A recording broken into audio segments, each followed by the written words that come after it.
गुरुदेव को सत्सत मनम। काम क्रोध मद लोभ ये सब नरक के द्वार हैं, इसका विवेचन बताइए। मर्यादा का अतिक्रमण करके विषयोपभोग का नाम काम का उद्रेक है। दूसरे की असहिष्णुता के कारण उसे मिटा देने, मिट्टी में मिला देने की भावना का नाम क्रोध है। जो वस्तु दूसरों के अधिकार में है उसे ले लेने की भावना का नाम लोभ है। जब जीवन में रजोगुण का उद्रेक होता है, काम ऐसा क्रोध ऐसा रजोगुण समुद्भव, तब काम क्रोध लोभ प्रकट होते हैं। और श्रीमद् भागवत तथा भगवद गीता में नरक के खुले द्वार काम क्रोध और लोभ को बताया गया है। जो भगवान को कमनीय मानते हैं, वर्णीय मानते हैं, भजनीय मानते हैं, रमणीय मानते हैं, तो काम का अक्लिष्ट उपयोग हो जाता है। इसी प्रकार से क्रोध पर जब क्रोध आने लगता है तो याज्ञवल्क्य उपनिषद के अनुसार क्रोध के विगलित होने का मार्ग प्रशस्त होता है, जलने का मार्ग प्रशस्त होता है। सबको आत्मीय समझने, भगवान के अंश समझने की भावना दृढ़ होती है, तो दूसरे की वस्तु के अपहरण या चुराने की भावना या अपने जीवन में आवश्यकता से अधिक पदार्थों के संचय की भावना, जिसको लोभ कहते हैं, उसकी दास्ता से व्यक्ति मुक्त होता है। सबसे ऊंची बात यह है, क्रोध की द्वैतक बुद्धि बिन, द्वैत की बिन अज्ञान, काम की द्वैतक बुद्धि बिन, द्वैत की बिन अज्ञान, लोभ की द्वैतक बुद्धि बिन, द्वैत की बिन अज्ञान। काम हो, क्रोध हो, लोभ हो, जब हम किसी को अपने से भिन्न मानते हैं, द्वैत बुद्धि को पालते हैं, तब काम क्रोध लोभ का उद्रेक होता है। जब तक द्वैत बुद्धि नहीं होगी तब तक काम क्रोध लोभ का उदय हो ही नहीं सकता है। और काम क्रोध लोभ के मूल में द्वैत, द्वैत के मूल में अज्ञान है। एक बहुत ऊंचा विचार है, गाढ़ी नींद में अहंकार सो जाता है। अहंकार सो जाता है तो अहंकार ही धर्मी है। न उस समय काम, न क्रोध, न लोभ, न मोह, न शोक, न सर्दी, न गर्मी, न भूख, न प्यास, न मृत्यु का भय,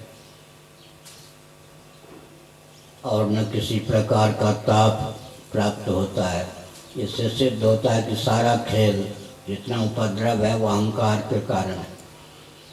गाढ़ी नींद में अहम के सो जाने पर अहमिचक प्रसुप्ते, किसी प्रकार के मनोविकार का उद्रेक नहीं होता, किसी प्रकार की वेदना की प्राप्ति नहीं होती, बल्कि आनंद ही मिलता है।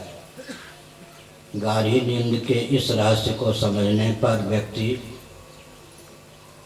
विषय की दास्ता से मुक्त होता है। विषय की दास्ता से मुक्त होने पर काम क्रोध लोभ, ये जो मनोविकार हैं, इन पर विजय प्राप्त करने में समर्थ होता है।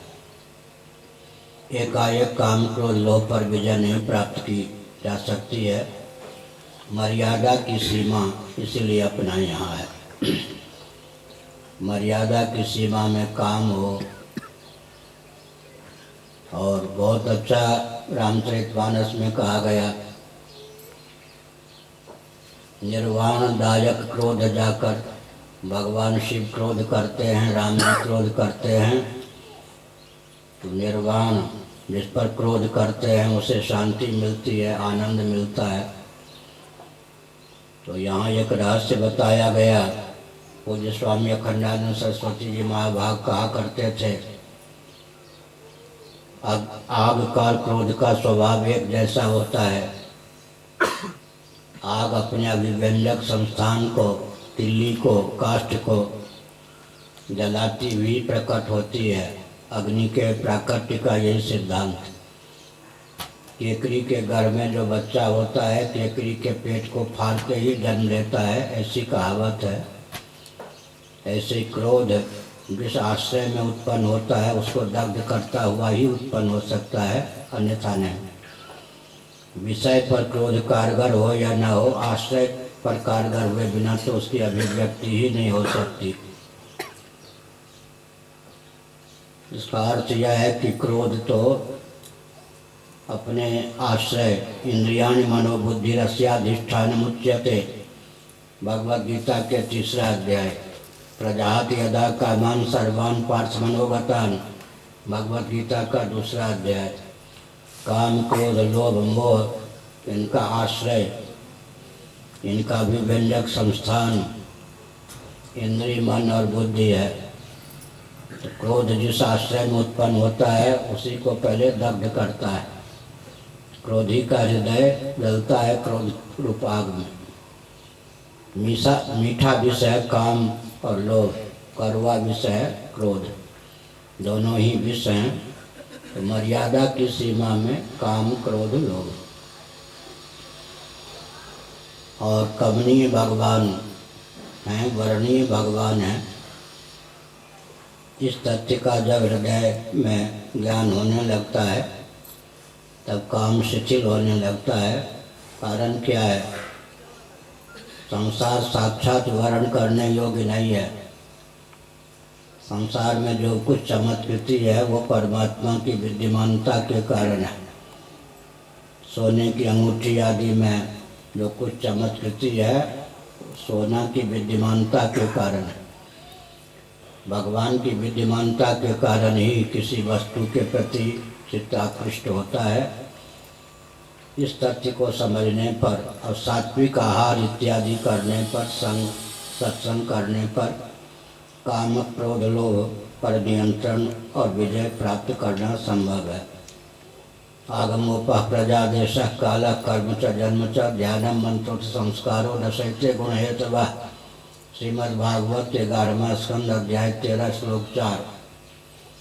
10 वस्तु में अगर सात्विक हों तो सत्वगुण का उदय होता है और सात्विक अंतःकरण में काम क्रोध लोभ उत्पन्न नहीं होते। या तो तमोगुण छा जाए गाढ़ी नींद में, तब काम क्रोध लोभ का वेग नहीं आता। या सत्वगुण छा जाए तो शांति दांति होती है। रजोगुण की भूमिका में ही काम क्रोध लोभ पलते हैं। न तो निद्रा में तमोगुण की प्रगल्भता में, न सत्वगुण की प्रगल्भता में। आहार विहार ये सब सात्विक होने पर, सत्संग स्वाध्याय का बल होने पर इन मनोविकारों पर विजय संभव है। और शक्नोति एव या स्वधूम प्राक शरीर विमोक्षणात्, भगवद गीता में भगवान का वचन है 5वें अध्याय के अनुसार। अंतिम सांस तक सावधान रहने की आवश्यकता है। एक महात्मा थे, किसी चुलबुले व्यक्ति ने जाकर पूछ दिया, महाराज आपने काम क्रोध लोभ पर विजय प्राप्त कर ली क्या? उन्होंने कहा समय आने पर उत्तर दूंगा। वो सत्य बोलते थे। दैवयोग से उनका शरीर छूट गया। शिष्य लोग उनको समाधि स्थल श्मशान की ओर ले जा रहे थे। उस व्यक्ति को पता चला, जिसने संत जी से पूछा था, दौड़ता आया पागल के समान, महाराज आप झूठ नहीं बोलते थे, मेरे प्रश्न का उत्तर दिए हुए आप चल बसे, मेरे प्रश्न का उत्तर तो दीजिए। सबने कहा ये पागल है, महाराज का शरीर छूट गया, अब सबको ले जा रहे हैं समाधि स्थल, वो समाधि देनी है या जलाना है। उन्होंने कहा नहीं मैं पागल नहीं हूँ, तुम लोग पागल हो, महाराज सत्य बोलते थे। तो महाराज एक क्षण के लिए जीवित हो गए। उन्होंने कहा कि हाँ अब मैं कह सकता हूँ कि काम क्रोध लोभ पर भगवान की कृपा से विजय प्राप्त हुई। तो महाराज ये उत्तर पहले देते, अरे अंतिम क्षण तक सावधान रहने की आवश्यकता है। अब तो आयु समाप्त हो गई, इसीलिए शक्नोति है व्यासोधुम प्राक शरीर विमोक्षणात्, अंतिम सांस तक जागरूक रहने की आवश्यकता है। और कोई प्रश्न? आज तो हमारे वो आ गए ना, तो विधि वैष्णव जी, आवश्यक विषय पर बातचीत करने में 8 घंटे लग गए। हाँ, जगत